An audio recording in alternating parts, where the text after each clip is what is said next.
चलिए बढ़ते हैं नेक्स्ट सम की तरफ।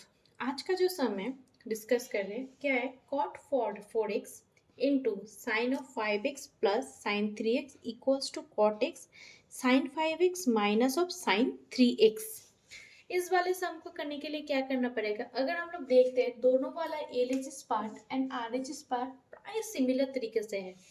यानी कि हम लोग जो पहले सम कर रहे थे एलएचएस को सॉल्व कर लिए थे, आरएचएस वाला पार्ट हम लोग को निकल जा रहा था, पर इस वाले सम को सॉल्व करने के लिए हमको आरएचएस वाला भी सॉल्व करना पड़ेगा, एलएचएस वाला भी सॉल्व करना पड़ेगा। दोनों का वैल्यू जो आएगा, एलएचएस पार्ट का वैल्यू एंड आरएचएस पार्ट का वैल्यू इक्वल होता है कि नहीं, वही हम लोग को प्रूव करना होगा।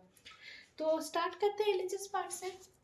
स्टार्ट करने से पहले अगर हम लोग देखते हैं यहाँ पे क्या बोला गया है, sign 5x plus sign x, यानी कि साइन एक्स प्लस वाई का फॉर्मूला जो होगा sine x plus sine y का, एंड यहाँ पे यूज होगा sine x minus sine y का फॉर्मूला। तो अगर हम लोग को फॉर्मूला देखिए, हर एक सम में फॉर्मूला कितना इंपॉर्टेंट है।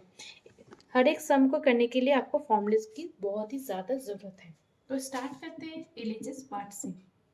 लिख लेते हैं cot 4x sine of 5x plus of sine 3x। Cot मतलब क्या होता है, कॉट एक्स मतलब होता है cos x by sine x, that is यहाँ पे एंगल 4 है, यानी कि हो जाएगा cos of 4x by sine of 4x। और इस वाले पार्ट के लिए क्या होगा, 2 sine x plus y by 2, that is 5x plus 3x by 2।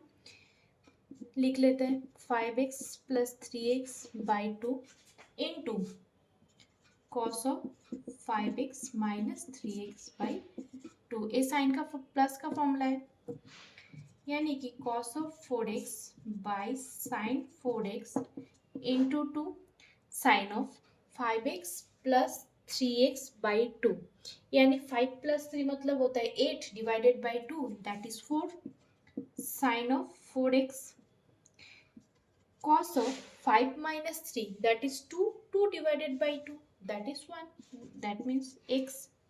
यहाँ पे अगर देखते हैं साइन 4x क्या हो रहा है, कैंसिल हो जा रहा है सिंपली, बचा क्या 2 of cos 4x into cos x। तो अगर हम लोग देखते हैं इस वाले पार्ट को हम कुछ भी नहीं कर सकते, इसका कोई काम नहीं, इसको हम लोग और कोई फॉर्मूला यूज़ करके भी कोई फ़ायदा नहीं है, तो हम लोग इस वाले पार्ट को ऐसे छोड़ देते हैं।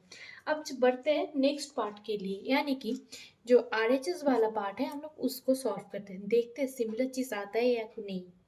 तो लिख लेते हैं आरएचएस। आरएचएस वाले पार्ट में क्या था, cot x into sine 5x minus of sine 3x, यानी साइन का जो नेगेटिव माइनस का फॉर्मूला था वो वाला फॉर्मूला यूज होगा।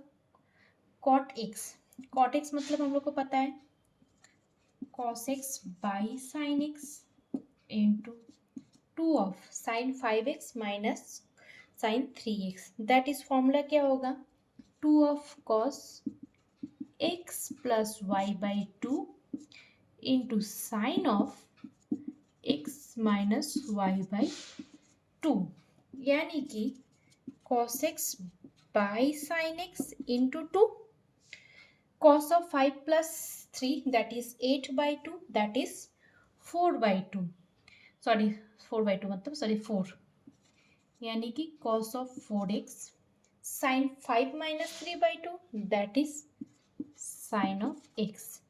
sin x कैंसिल हो गया, यानी बचा क्या 2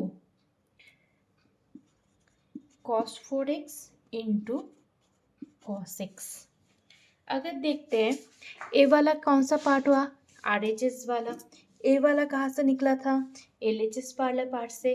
एलएचएस का वैल्यू आरएचएस का वैल्यू क्या हो गया, सेम हो गया, आइडेंटिकल, यानी कि हम लोग लिख सकेंगे LHS equals to RHS, hence proofed. तो हम लोग का प्रूफ हो गया, यानी कि कोई कोई सम ऐसा भी हो सकता है कि LHS and RHS totally different हो रहा है, तो एलएचएस पार्ट को हम लोग अलग से सॉल्व करेंगे, उसका वैल्यू निकालेंगे सॉल्व करने के बाद, देन आरएचएस पार्ट का भी निकालेंगे, उसके बाद चेक करेंगे दोनों वैल्यू सिमिलर होता है या नहीं। अगर होता है यानी कि हम लोग का सम ठीक है, अगर नहीं होता है तो हम लोग फिर से चेक करना पड़ेगा। ओके।